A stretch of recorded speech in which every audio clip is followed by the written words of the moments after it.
तो अपने अंसारी साहब हैं, बड़ी लंबी छलांग मारी है सर ने।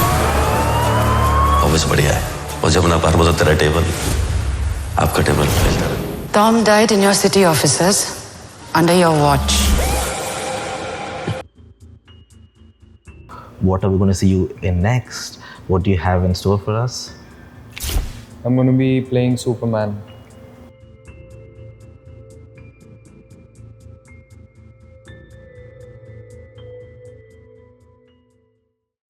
Ishwak, thank you so much for speaking to Masala today. Thanks.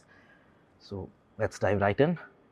First things first, Paatal Lok 2 is out. What have you been hearing? What are the responses you've been getting? What have you made of the reception so far? आप बताओ, आपने show देखा होगा. You're the one who's got his ear to the ground. हम तो fan हैं ही show का, but what have you been hearing What about have I it? been hearing? Yeah. That it's a great season 2. It's not every day that a season 2 strikes a chord the way this one has. Yeah. It's actually been called one of the best shows from the Indian OTT space. It's not just a great season 2. It's also as like a standalone show. It's a great watch, and it's great. I mean, superlative in every term, every department. Direction, writing, acting, struck a chord big time. For me personally, I think it's one of those shows that you kind of, it's really beyond entertainment. Yes. It's making certain Yes. statements, shining light on certain reality that we live with, but we're not really aware of. We need to be reminded that this is also what happens in the society, and this is what is going on. So it's just a very, very special show, and the response is overwhelming. I try not to think about it too much, otherwise I'd be like, I guess, just a bit think that I've achieved something that that should put me in like a safe space. I don't want to be safe all the time. I want to kind of be on the run, be on the move, keep going for it.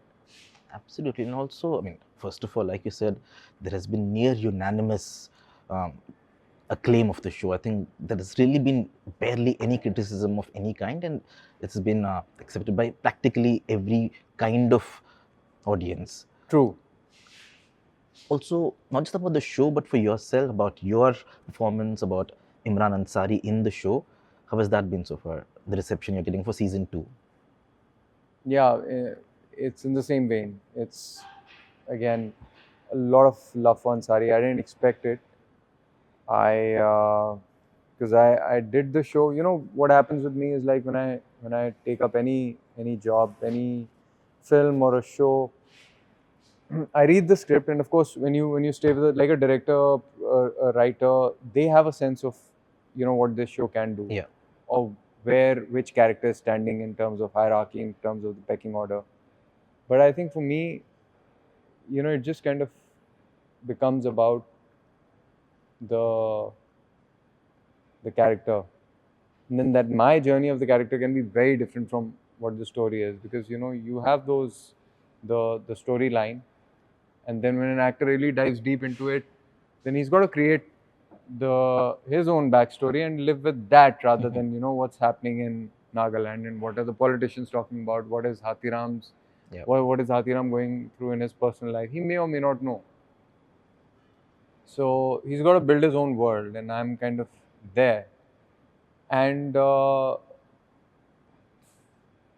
you just go and do this, and the reactions then are that you get from the audience are about where all that work that I got, that I did, that I got to when I was actually performing those scenes, and they see it holistically, and then they give their verdict. So it's like, it's always surprising for me, because I've never applied my mind to it. I haven't seen it from that vision. Like I said, the director can, because he's seen the whole show and he's brewed the whole thing. There are certain very specific things I really want to get into, but before that, just a couple of things. Because now, one thing which we commonly wonder, I think a lot of people also have this question is, it's one thing to live a character for say 3 months, 6 months, 1 year. Now you've done this once, and then there is a pretty large gap, and you have to get back into this character's shoes. How easy or difficult is that? Speak to any actor worth his salt, he'll tell you it's like almost like a click. You tap into it. I mean, I think if you had a real experience like season 1 we did, going back to it is not really all that hard, because I think what happens is that you somehow these experiences stay with you, and you know that guy, the person you've played, you have that relationship with the other co-actors, and what happens is that interestingly, it's like me meeting you after 4 years and us having spent good amount of time and developed a bond. I'm not going to have to sort of go into some mystical zone, or do some kind of a soul searching to kind of get back into that, because because also need to be told what my dynamic with you, basic dynamic with you is. I mean, I'm going to be in a different place in my life, you're going to be different, but that human connect that we would have formed, that's going to remain. So I think that is what the novelty of this show, the character, was the fact that the thing that I had to kind of now slip into was assuming responsibility as an IPS officer. That was a new world for me, which I wanted to understand, which I did. But my connection with the other actors from season 1, Hatiram, that human connection is where you kind of you just kind of what it is. And when you in the story beautifully, what happened was, I mean, this is something I'm talking about, something which wasn't planned, and this is why this craft is so mystical. Like I was there, and when we started doing scenes, it's like a barrage of emotions, the whole memories, all those memories came back, and I didn't know how we were doing those things, because it was like something else takes over, that real experience that we had, all that took over, and we were just feeding off that.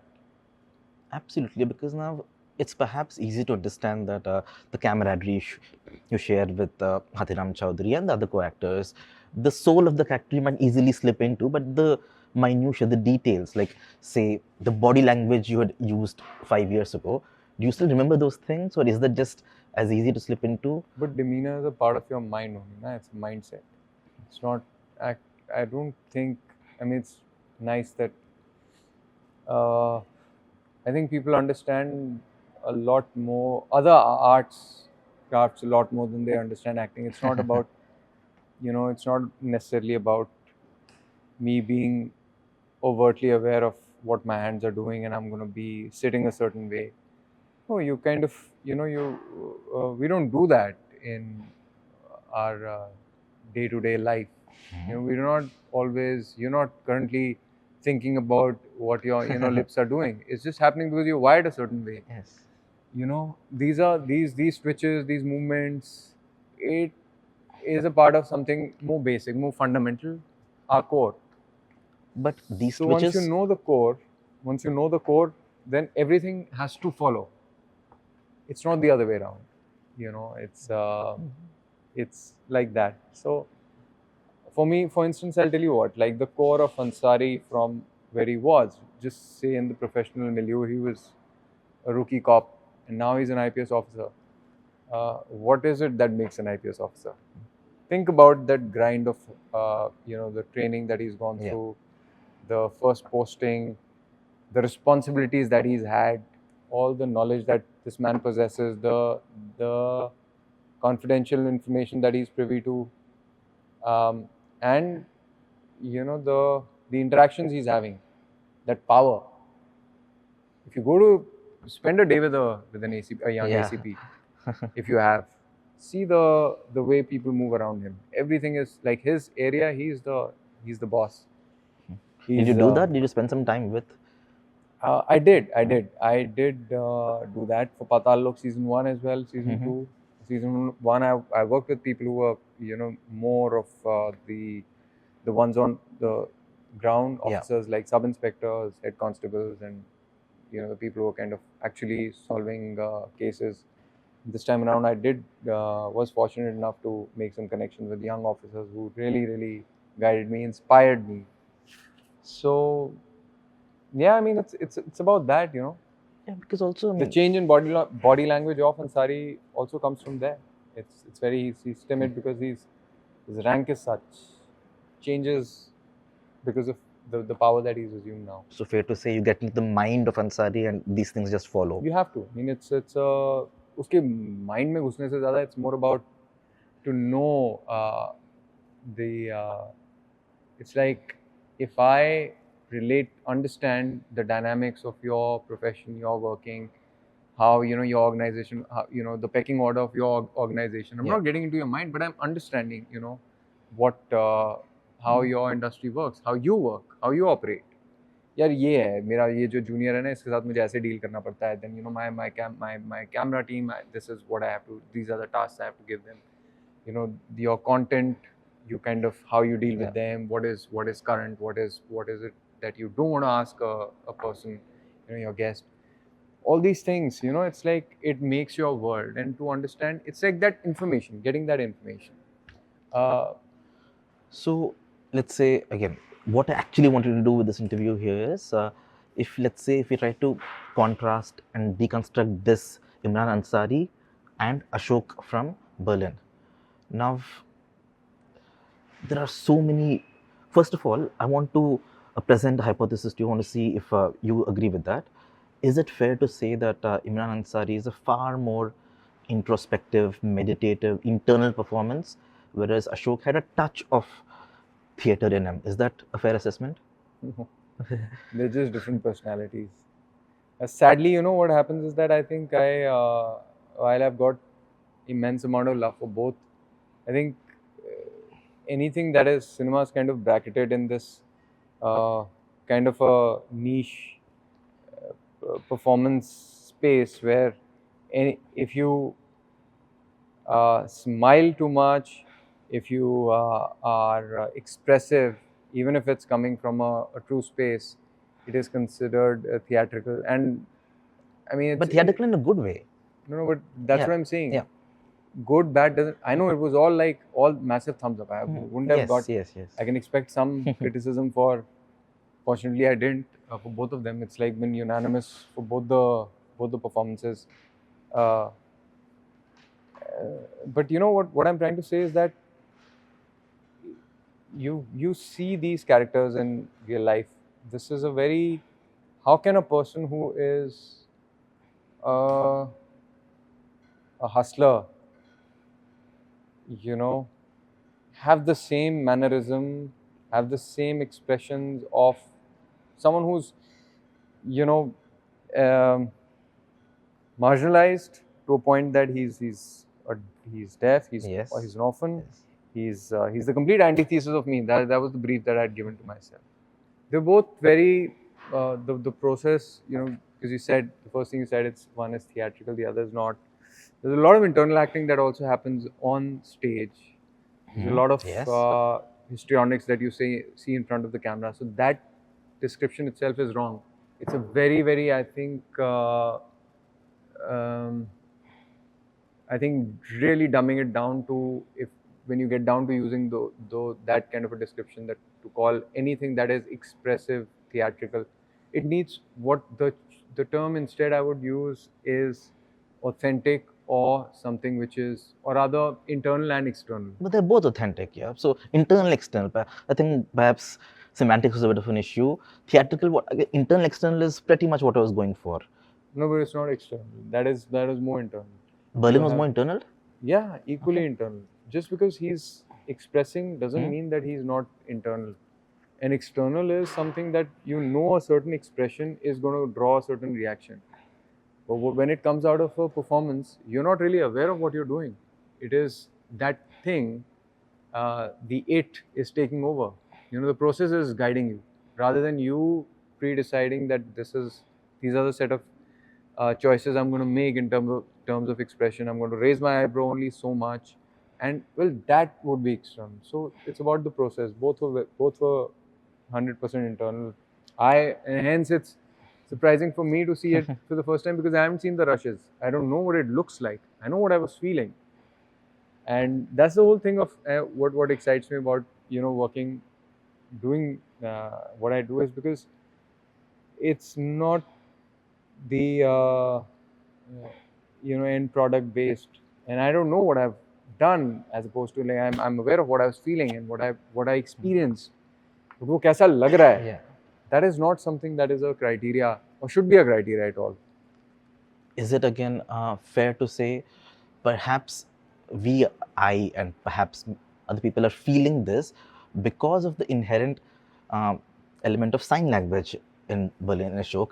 There are hands and there are gestures, so that feels a little perhaps. Probably. The wonderful thing I think I must share with you, while it was toned down because of and certain places.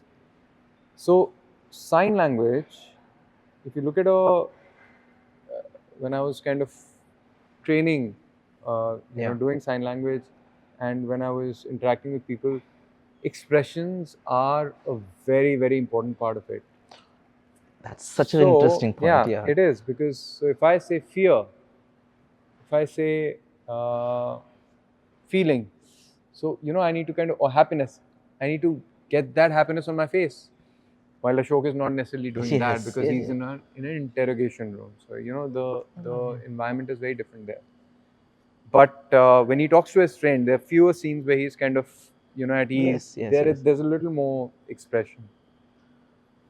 They are more expressive. I think that's what it is. Probably that's why you see a stark difference between the two characters. Because you're emoting what you're signing, we are seeing that as well. So perhaps, and because the contrast is evident, because Imran Ansari is almost like a study in introspection. He, especially in season 1, there are so many of these. Again, I'm getting a little.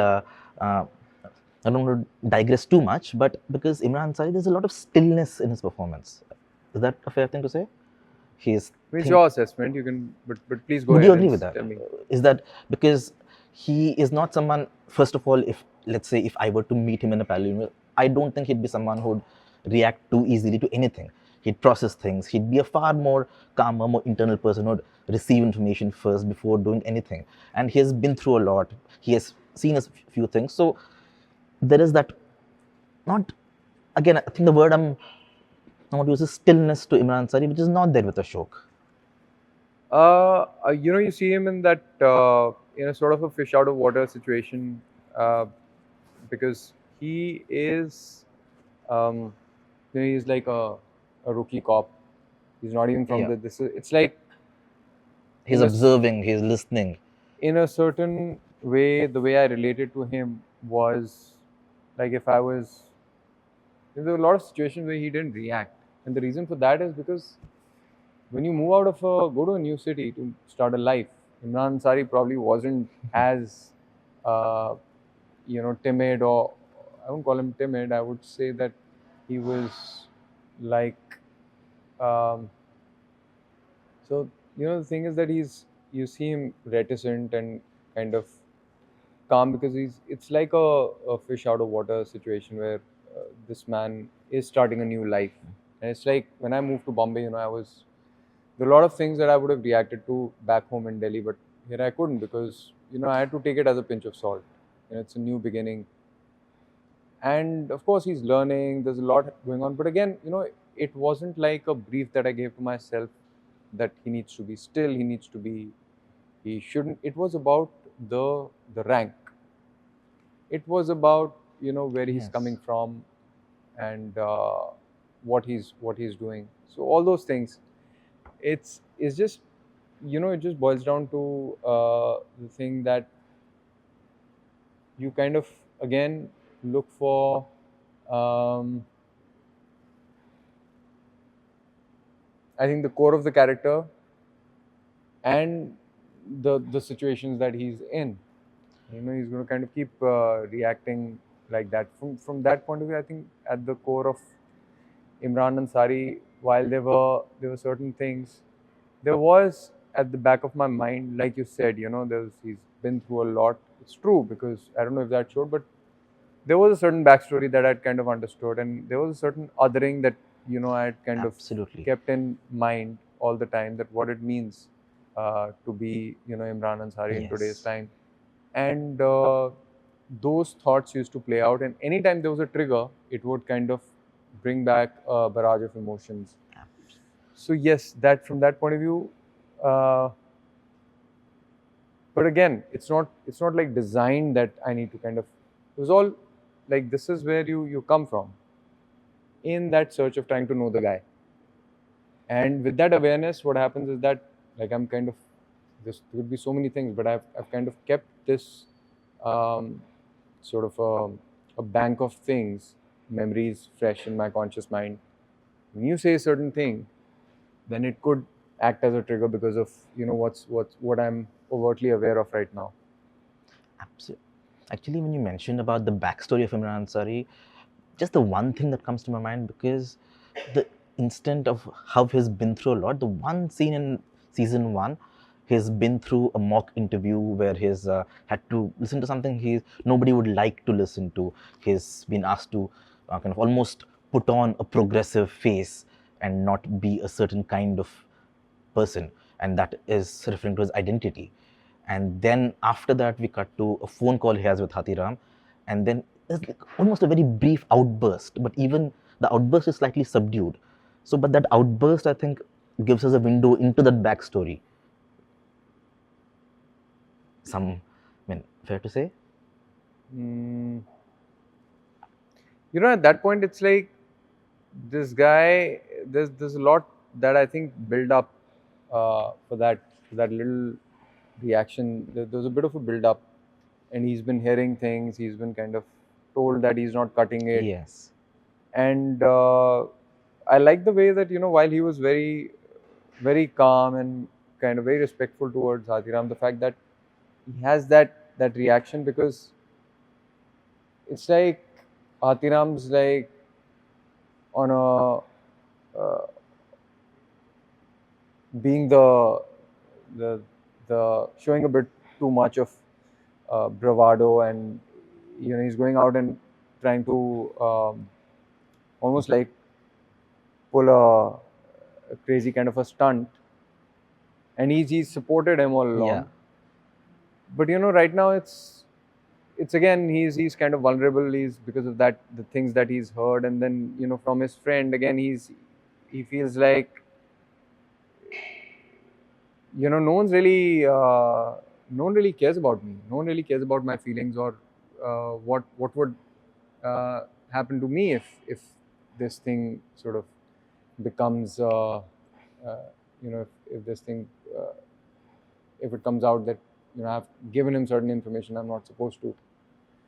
So I think it was more of a department thing, more of like a More procedural. Yeah. a procedural thing, plus a overlap with what you're going through in day-to-day life, how you how he's kind of getting pushed against the wall. I know that these, the thing with something like Paatal Lok is that no matter what you do, you can't really put a finger on one particular emotion. It's because the writing is so authentic and layered, and it is wholesome in a way that you don't know where it's going to come and get you from, how it's going to sort of, you might be thinking that it's probably, I could say, it's about a moment about marginalization, it's about a moment about this guy's like completely isolated, but it's just that it's such a the writing is so potent that it comes and hits you in a way that in that moment you realize, oh, you get that feeling, and that's what you react to. Actually, perhaps a far stronger moment where, again, a moment where Ansari is silent. The overt reference to his identity, where during an interrogation scene, Hathiram uses a very objectionable word. And Imran, later on, he again puts up this friend saying that the tactic worked, but clearly he did listen to what Hathiram said, and that is not. And I think, if memory serves me right, it it didn't cut to you. It was both of you in the same shot, and while he delivers that line, you are in the background, and we can see you just acknowledge Flinching that. just a little Yes, bit, yes, yeah. yes, yes. Being a little uncomfortable. Yeah, yeah, but that's like taking one for the team. While he's saying it worked, he understand this is the way our. So there are a lot of things that are established, and we kind of accept it as something which is normal, but it's not. It's like one of those things. He's like, okay, fine, at least it worked. I mean, I felt insulted. Yes. I felt slighted, but it's okay, it worked because it had to be done. He's also kind of, it wasn't so much about that it's my senior, I just need to say this. He actually means it. Absolutely. That, yeah, whatever it takes. Yes, yes, yes. But you can't take that away. The fact that somewhere when you use those slurs, I can see it is very personal. It's about me, my community, my people. When I see my people, I see my people. Who are my own. I see my family getting instead of that boy. It kind of riles me up. I mean, I'm getting kind of teary-eyed right now thinking about it. That moment, it was very, very intense. That was one of the scenes of the season, perhaps. I mean, definitely one of the most loaded scenes in the train sequence. Also, I want to keep this as focused as possible on your two performances here, but just to digress a little bit, now we live in an era where certain films are made which are, I mean, we can try to be very subtle and cute about it, but films are almost overtly made with an agenda to propagandize in a certain direction. Then there are shows and films where it's not just about the opposing perspective perhaps, but it's just the ground reality. Now, as an actor, purely as an actor, local politics, national politics, dynamics, the power dynamics between people, between communities, is this at any point of time, is this in your mind at all? Yeah, it's very important. I think it's very important to understand the socio-political air, environment, history, Yes. world politics. You kind of take that. Sometimes it's so important to kind of zoom out and sort of see the scene from that lens, because then that gives you a certain grounding, helps you find your feet in the scene, in the storyline. That gives you some substance. Otherwise, it's just there's no context to it. You could be anywhere doing this anyhow. It doesn't matter. Politics, society, the outlook of people, and all these things. I think it's very important to keep the macro things in mind. Not always. I mean, if you're doing a rom-com, it'd be pretty pointless. But yeah, a show like this, yes, a show like Berlin, although that's a little more specific. Paatal Lok's making some broader statements. Yes. So you got to be aware of all of that and see it from keep that undercurrent. I mean, it really helped me find my feet in Paatal Lok. But it is one thing to be kind of to be aware of the ground reality, but also would it at any point interface with your personal politics? Because let's say you were offered a film where you had to play a character, and it's not just about playing a character, but if the politics of the film was of a different kind, would that at all interface with Ishwak Look, I mean, you got to see as an actor. I mean, I always look at the story. I look at the writing. I don't believe in. I look at the vision of the director because these are very complex issues. I mean, you can't. Yeah. I'm not. I don't possess the know-how of commenting on. What's right, what's wrong.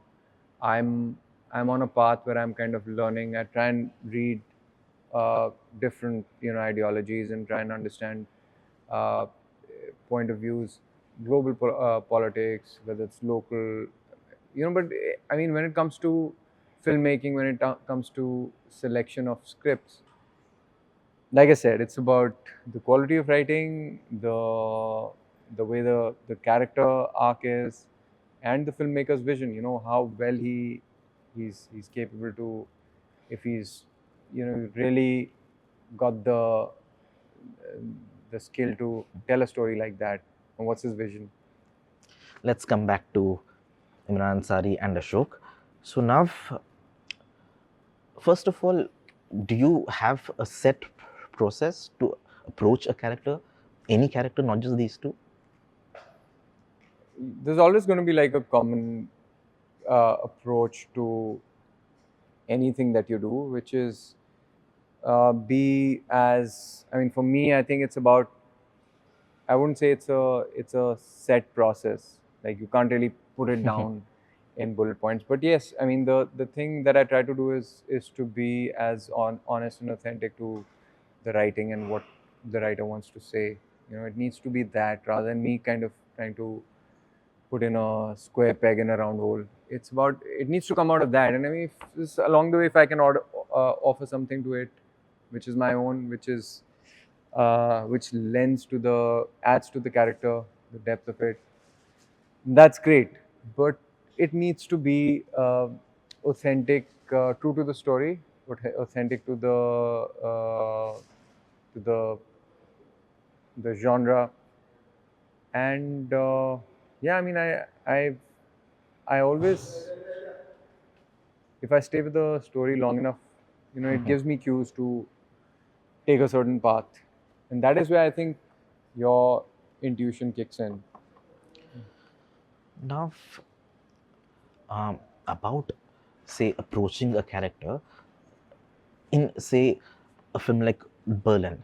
Now, it's one thing to approach the, say, the mental space of Ashok and his backstory and what he has been through, perhaps what we might actually never see.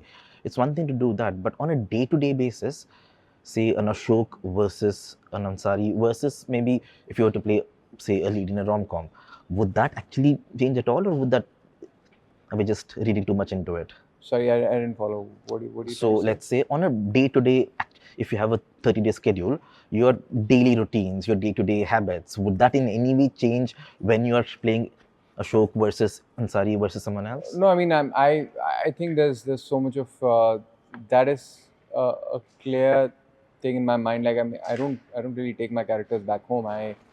There's a certain amount of work that needs to be done, but it's almost like doing 9 to 5. It's like it's like a lawyer, arguing cases in the court. He's not going to carry that bag with them at home. It probably wears you down. You kind of, some of it, a good day is probably going to keep you in high spirits, and if you've had a bad day, then you might sort of vent it out. It's the same thing. I mean, if I've done a scene well, it might I'd be pretty upbeat, and if I think I haven't done a good job, then it'd be I'd probably be a little distraught.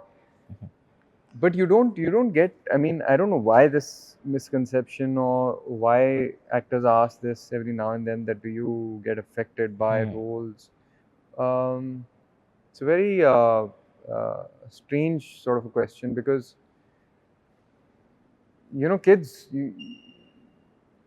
you see plays happening. I mean, each and every one of us has been on stage at some point of time. As kids, you've probably been made a tree, or a mountain, or I don't take that back or a home, lion, or something. I was a pretty boy, and I was in a boys' school. They used to make me a girl every time. All those Shakespeare plays. But so the thing is that it's like you know what, there's always a takeaway. It's because this line of work is so immersive. Like, talk about, it's relationship based. So there's always going to be, and we do fall back on, personal resources, personal experiences. There might be a trigger, something you might sort of realize something, or you might be able to, if you kind of approach a character, what I think, and I'm talking about the looking at it as the glass half full, the positive aspect of it. What happens is that there might be some unresolved issues in certain situations, like two of us as friends, maybe we weren't, I didn't get closure from, where we sort of left, where this friendship ended, and it's kind of an unresolved thing between two of us. But sometimes what happens is, through characters, because you see it from end up seeing it from the other person's point of view, you're able to rationalize things, you're able to find closure, you're also able to empathize with the people you've been fighting with or you don't agree with. These are the wonderful things that do happen. But yeah, you don't go psycho, like start.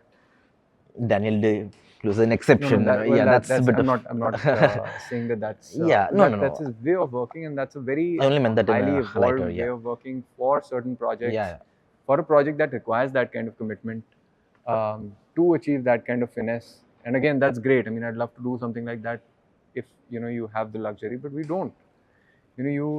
That's not how I've been brought up. We've been brought up, I mean, in the sense that the process that I kind of learned, the school that I went to, or how I was taught is, sometimes you're doing 2 plays in a day. You couldn't afford to slip into a character and stay there. Yes. But yes, as much as I could, I've tried that too, in terms of trying to isolate myself and all. A part of your mind does that.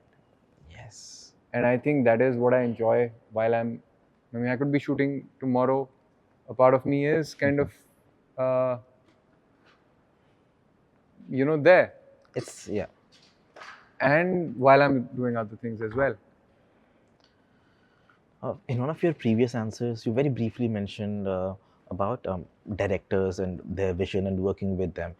Now, one thing which almost every actor would always say is that, I submit to the director's vision and it's there. And that is also the truth, right? It is the director's medium. But now, there have got to be some differences where directorial style can almost either give you more room, more leeway, or actually shackle you a little bit. Is that again fair? Because just to give why I'm saying that, perhaps say a director who shoots long takes versus someone who shoots very multiple short takes, you might not be able to perhaps build up to a moment the way you could in example 1 versus example 2. So things like this. So just how much do you feel directorial styles and their vision, how much does it change your performance? Not just the vision of the film, but your performance directly. Changes everything. I mean, it's just that I think you end up working with people you align with, and you kind of have a sense that, okay, I'm going to work with this guy, because you do interact. You don't just it's not like an arranged marriage. You kind of, or even if it is, you suss each other out. Yeah. The director spends time with the actor, you read, you understand what this guy's style is. And I think in the industry, if you're working here, you are able to gauge what this other guy is about. So you're not really in for a surprise in that sense. So you know what you're going to get out of this partnership. Your question is absolutely, I mean, it's very relevant. While the second part of it, like the example that you gave about takes and all, that's exciting. That's not the problem, because, and that is an actor's job. You need to be able to condense your performance sometimes. And that's when you're, it's like a litmus test. It's like when your skill is being tested. Can I keep the camera rolling, and can you keep giving me something even when the dialogue is done? For example, or I'm taking long takes. It's like a talkie, or I want you to perform just with saying very little and doing very little. This is something that every director would expect out of you, depending on the kind of shot that he's taking. But the first part is very important. I think it's some directors different directors work very differently. Someone like Avinash is, I felt free working with him because it's the natural way that I kind of align with. Way it's like always in Paatal Lok, it's always about, okay, let's just do this and find out where it takes us. And even in Berlin, it was like that. There was very little direction, and I heard, I think one great actor, uh, Jerry, what's his name? Yeah, Gary Oldman. Gary Oldman, yeah, Gary Oldman, yeah. So he said about Batman when he was doing with Nolan, he just nudged him once in all throughout the franchise. I think they've done like 2 or 3 films together. All Batman. 3 films he was. So he's Commissioner Gordon. Yes. And he nudged him once that there's more at stake. So with Atul, it was like that. It was just like, and I've experienced that with other directors like Abhay from Rocket Boys. It was like there's very little direction, but when you're going off course, they're going to nudge you, bring you back on the right direction. So on the right course. So that is how, those are the kind of directors I'm naturally inclined with. But I've also worked with masterful directors, veteran directors who say, this is how the scene is. But which is where I kind of dropped the thing that because I happen to work with more new age directors. When I work with someone, as long as that man has his vision, knows what he's doing, and knows it really well, knows his, he said, just trust me, try this, it'll be fun. As opposed to pulling out a stick and saying, ye karna hai. Yes. Then it won't happen. Then it'll be like, he's like, yeah, hoga, okay, fine, don't worry. I'm here with you. I'm looking out for you.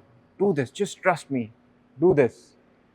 And it'll happen. I want you to come here, just pull out the phone and dial the number, and start seeing the lines, and it's don't, go into the backstory, don't go into the previous scene. It's going to just see how it happens. Just trust in, in your instincts. I've tried that too, and I loved it because I surprised myself. I was like, how is this happening? It's just some things just happen very organically. But again, it's so it's like it's not because I think you asked it from a point of view where I sense that is this like an occupational hazard? It's not. It's actually a blessing. Working with different directors with different styles, as long as those guys, have that gravitas, have that ability to get a performance out of an actor. Absolutely.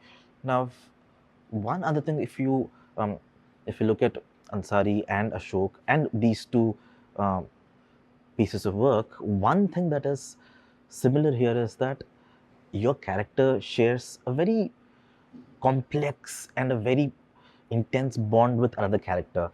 And another male character. In Paatal Lok, obviously, there is a subordinate, senior, mentor, mentee, almost younger brother, older brother kind of relationship. Here in Berlin, it's a suspect translator relationship. So again, another thing actors often say is that a lot depends on the reactions we get. But in these 2 cases, that has got to be very, very true, right? Yes and no. A lot of it is also the internal monologue coming from, the internal reaction, the in-betweens, the conversations that are happening, the unsaid that is happening, the unsaid of the other actor, and the things that you're not saying but you're thinking, and the impact of what a certain word itself means to you, and you might be reacting to that. So I think that whole idea of action reaction is a very basic thing. But there's a lot more that happens within it, around it. But it still holds true. That I remember at the end of the day, you just kind of, there's sometimes you just want to drop all that, the peripheral stuff of what the subtext is, what the undercurrent is, where I'm coming from, where I'm going. You just want to look into the guy's, the co-actor's eyes and listen to him. And that's where, things happen very organically. That's why, that's the part of it that I enjoy the most, actually. Also, if we were to So good performance is actually always, I think, a reflection of partly at least, a reflection of your co-actor. Now, I could be generalizing this quite a bit, and I'm going a lot by memory, which is not a very good thing to do actually. But from what I kind of the memory I have of these two, the film and the series, merging the last two things we spoke about in Berlin, the interpersonal relationship is always almost like two people speaking to each other. That's the inherent nature of an interrogation. Whereas in Paatal Lok, it's very rarely do you sit across each other. You're not shot that way. You're almost, there are lots of scenes where you're just walking together. You're in the same shot. There isn't as much cutting happening between the two. So you might not actually get as many reactions from Hathiram, but you're just thinking more about what he's saying. Is that again a fair thing to say? Whereas in Yeah, Berlin, it's exactly what, yeah. what I was trying to say, that it's sometimes, you know, it's just about the larger picture of what your internal monologue and the things that are happening, the environment that you're in, and you know, the undercurrent of the scene. It's about that, you know, where you're coming from and what's going on, what the larger issue is. I mean, for instance, it's about, in season 2, you see, as the tables have turned, literally, Ansari sitting on the other side and Hathiram sitting in front of Yes. him as an inspector wanting something done. They're having a very normal conversation, but there's an undercurrent, and the reactions change basis of that. So it was all about, you know, in that moment, it was kind of it was on a sticky wicket where I need to get something done for this person, not just because I've had a relationship with him, that too, because I believe in what he's saying. You know, and I as an officer need to listen to my subordinate as well as, you know, convince my seniors. So it's that kind of a tension. So, you know, that kicks in, that the dynamic of that's there in an officer's life. Absolutely. I mean, I can keep going on and on about Berlin and Paatal Lok, but also just to briefly zoom out of this and also more about yourself, your career. There are a few things I have to ask you. What are we going to see you in next? What do you have in store for us? You see me in a film, you'll see me in a show, you'll see me in a Tell us couple a of little films more actually. about the film, the show, then. Yeah. There is, I'm going to be playing Superman. Okay. Okay, we have that. It's a Masala exclusive. No, I actually want to do a superhero movie some point in my life. So there's, well, none of these things have actually got announced. So it's little, I'll be jumping the gun. But yeah, it's very exciting. The one of the films is action. It's thriller. It's really cutting edge. Something that I'm super excited about. The other one is a nice, solid romantic drama with a strong social message, and the show is about agripreneurs, about modern farming, about, you know, those about, yeah. Just a That's what little it's bit more about. about it. I mean, That's all I can tell because who's it's not making it at announced. least? Well, it's all solid people making it. So yeah, I'm pretty excited. I'm great people. I've loved working with them, so I'm pretty excited about it. Also, again, purely if I have to make an assumption about how, from what we can understand by, say, watching your interview, so outside of your performances, watching you as an actor making your way through your career, you don't seem like, you don't seem like the actor who has a very strong Instagram game, for example. You don't do certain things which are almost mandatory now. Now again, it's a cliche about actors wanting to run their own race and do their own thing, but I actually feel that is in many ways how it feels with you. Is that a fair assumption to make? Uh, I mean, if you're talking about dancing to trendy reels, yeah, that's not for me. But I think it's certain things come naturally to certain people, and Yeah. they go with that, which is great. I love being on Instagram though. It's not like I don't spend enough time. But yeah, it's not something that doesn't come naturally to me. I wouldn't go ahead and do it. I'm not one of those naysayers who would say that, oh, I don't care about it. So what is Instagram? No, it's fun. Kind of I'm on the verge of getting a brain rot because I do so much of mindless scrolling. I don't But think there's anyone who's not guilty of that. but yeah, I mean, it is what it is. It's not. I spend enough time on it. I use it rather than it using me. So, and that's how I'd like to keep it. Also, it's just one small part is how you project yourself, Instagram perhaps, but also apart from this, how has your experience been so far overall? I mean, again, as someone, the proverbial outsider, someone who didn't come here with a film background, obviously, who's had to kind of negotiate with the industry on your terms. So, how has the industry treated you so far? Great. I mean, I'm sitting here talking to you. You're talking to me for a reason, and I'm here because certain filmmakers from the industry believed in me, and I can't be grateful. So, Can't be more grateful. there's always one thing about reception, about getting approval or appreciation from the audiences, but also within the industry circles, friends, other filmmakers. What have you been hearing from them? What kind of, do you have any stories to tell us? About That what you've heard from them, from other makers, from other About actors? my work? Yes, yes. all good things. Touch wood.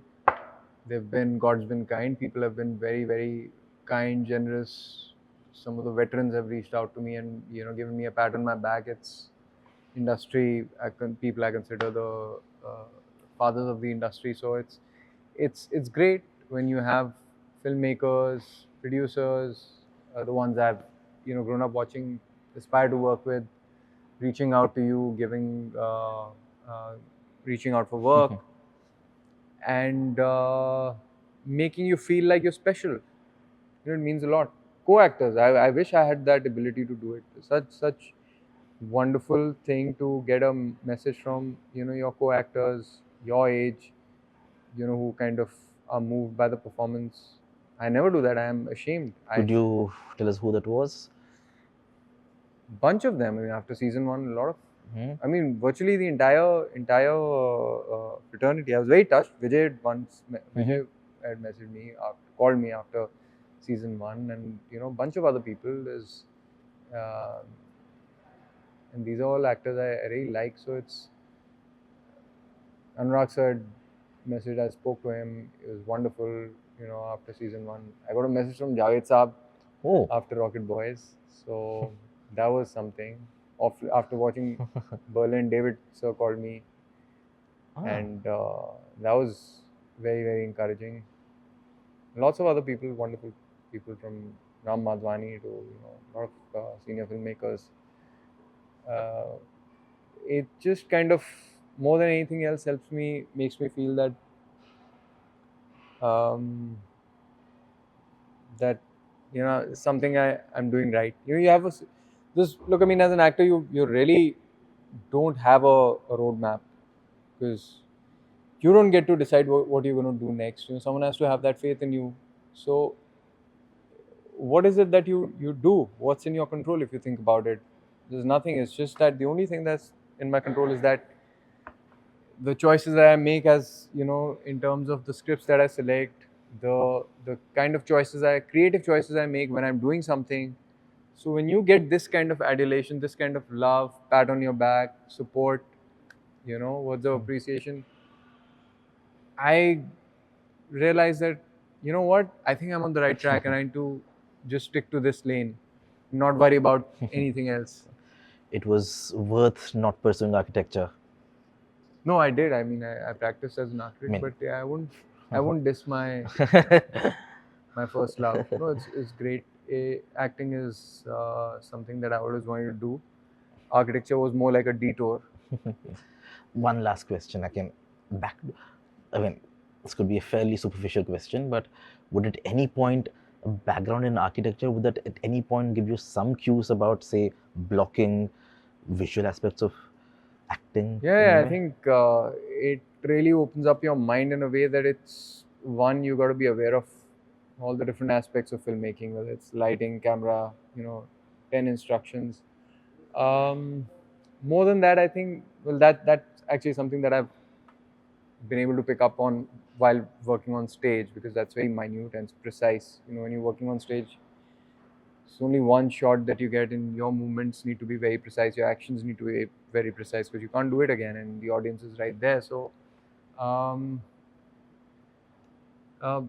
you know, what it does is, what it's greatly done is that it's given me a methodology. It's made me realize that just like a professional practice like designing architecture, which required, you know, I had to burn the midnight oil. This is not something that you can just wing. Yeah. You do need to put pen to paper here as well, and given the hours. So all those things, you know, the idea of what is it that you got to sort of not just play the lines for what just the way it's written. There's got to be more to it. You know, there's something, some depth, some context to it, which is very important in architecture as well. Yes. Otherwise, you know, it's not just the site, it's not just the four walls. What you're doing inside Yes. is a cultural artifact. You know, it's got to have certain resonance. It's going to evolve because of, let's say, the physical context or the cultural context of that area, all those things. So, you know, it just kind of did give me in the formative years an understanding that, you know, because since I was doing all those things there, even there needs to be more than what just meets the eye here as well when I open you know, when I read the text. It's fascinating. Ishwak, thank you so much for your time, and we look forward to more Berlins, more Paatal Loks, more films, and Superman, of course. Thank you so much for your time. Thank you. Thank you, Ishwak. Thank you.